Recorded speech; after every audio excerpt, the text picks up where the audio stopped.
Lesson 49 में हम layers के बारे में सीखेंगे। लेयर जो है ऑटोकैड का एक बहुत अहम कमांड है, ठीक है। लेयर के ज़रिए जो है हमारा काम जो है ऑटोकैड में बहुत आसान हो जाता है। लेयर जो है अगर अगर आपके पास कोई ड्राइंग है जो कि बहुत कॉम्प्लेक्स है, जिसमें बहुत सारे ऑब्जेक्ट्स है और इसमें और भी बहुत सारे पार्ट्स लगे हुए हैं, मैकेनिकल का कोई ड्राइंग है, ठीक है। तो उस दौरान जो है आप लेयर को यूज़ करके आप अपना ड्राइंग की जो कॉम्प्लेक्सिटी है, ठीक है, इसको आप रिड्यूस या ख़त्म कर सकते हैं। अगर मैं आपको यहाँ पर एक मिसाल दे दूँ कि फॉर एग्जांपल हमारे पास एक मैकेनिकल का कोई ड्राइंग है, इसके अंदर सेंटर लाइंस भी है, नट बोल्ट भी लगे हुए हैं और इस तरह गियर्स भी लगे हुए हैं, ठीक है। थ्रेड भी शो किए हुए और इस तरह ऑब्जेक्ट लाइन है और इस तरह हिडन लाइन्स है।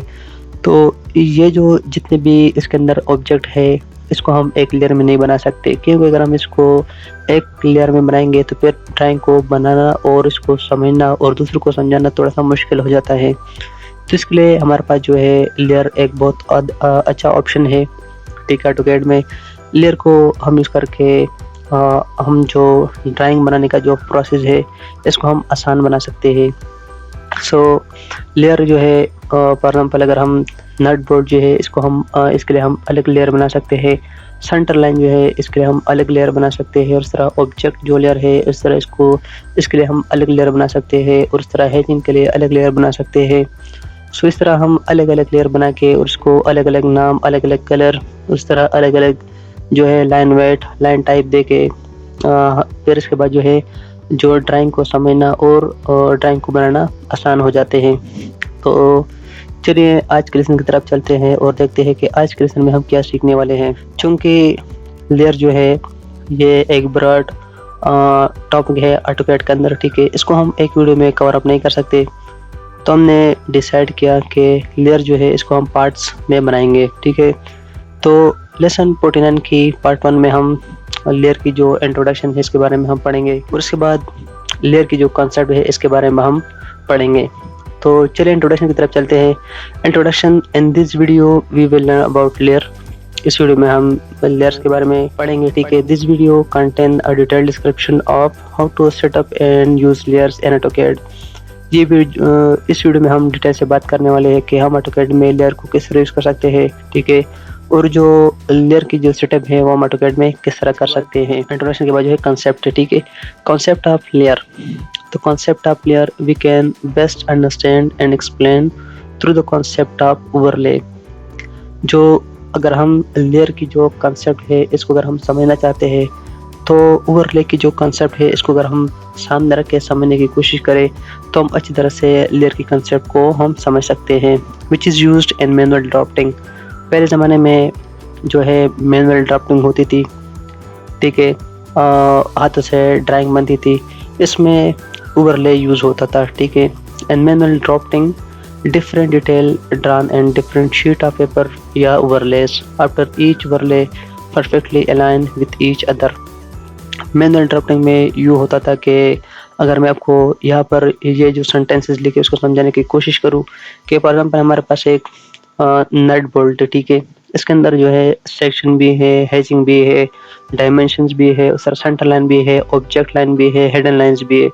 तो फिर जो है इसको जो स्केच है, ऑब्जेक्ट लाइन है, ठीक है, इसको हम अलग ओवरले पर बना लेते थे। इसके बाद जो है सेंटर लाइन अलग, डायमेंशन अलग एक ओवरले पर, और इस तरह जो है हैचिंग जो है वो अलग एक ओवरले पर बनाकर हम इसके बाद जितने भी ओवरले थे या जो शीट ऑफ पेपर थे वो हम एक दूसरे के ऊपर रख देते थे। Once all overlay are placed on top of each other then you will get a complete drawing. इस तरह जब हम एक ही ड्राइंग के मुख्तलिफ डिटेल जब हम एक दूसरे के ऊपर रख देते थे, ठीक है, तो इस तरह हमारे पास जो है एक कंप्लीट ड्राइंग जो है वो हासिल हो जाती थी। सो यहाँ पर जो है आप ओवरले की जो ओवरले में किस तरह काम होता था आप इस पिक्चर से अच्छी तरह से अंदाज़ा लगा सकते हैं कि हम ओवरले में किस तरह काम कर सकते थे पहले। सो यहाँ पर अगर आप इस साइड पर देखें तो हमारे पास एक ही पिक्चर है, ठीक है, जो कि कंप्लीट एक ड्राइंग है। सबसे पहले जो शीट है इसके ऊपर अलग डिटेल है, इसके बाद जो है दूसरी शीट जो है इसके ऊपर अलग डिटेल है, और इस तरह तीसरी और चौथी जो ओवरले है या शीट ऑफ पेपर है इसके ऊपर अलग जो डिटेल है, ठीक है। तो इस तरह जब इन चारों शीटों को या जितने भी डिटेल्स होते थे, इनको जब हम एक दूसरे के ऊपर रख देते तो इस तरह हमारे पास जो है कंप्लीट ड्राइंग हासिल हो जाती थी।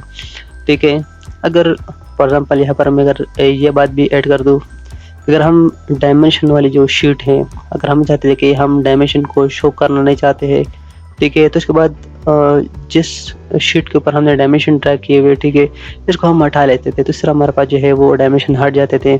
उसके बाद जितने भी डिटेल थे वो बाकी रह जाते थे। ठीक है, तो ऑटोकैड में जो है, in AutoCAD we can use layers instead of overlay. AutoCAD में जो है हम ओवरले की जगह पे लेयर्स को यूज़ कर सकते हैं। We can assign a name, colour, line type, line weight to a layer. हम लेयर को नाम दे सकते हैं, ठीक है, नाम जो है वो असाइन कर सकते हैं, कलर असाइन कर सकते हैं, line type, line weight to a layer. और इस तरह हम जो है लेयर को ट्रांसपेरेंसी दे सकते हैं, प्लॉटेबल अनप्लॉटेबल बना सकते हैं, प्लॉट स्टाइल बना सकते हैं। उस तरह बहुत सारे काम जो है, बहुत सारे ऑप्शन जो है हमारे पास वो लेयर्स के अंदर मौजूद है। ठीक है, हम लेयर जो हम उसको ऑन ऑफ कर सकते हैं, ठीक है, फ्रीज कर सकते हैं। तो उम्मीद करता हूँ कि आज की जो तीव्र थी, ठीक है, इसको आप समझ चुके होंगे। उम्मीद करता हूँ कि आज के लेसन आप सीख चुके होंगे। तो चलिए इसकी जो दूसरी पार्ट है उनके साथ मिलते हैं, तब तक के लिए अपना बहुत ख्याल रखिएगा। अल्लाह हाफिज़।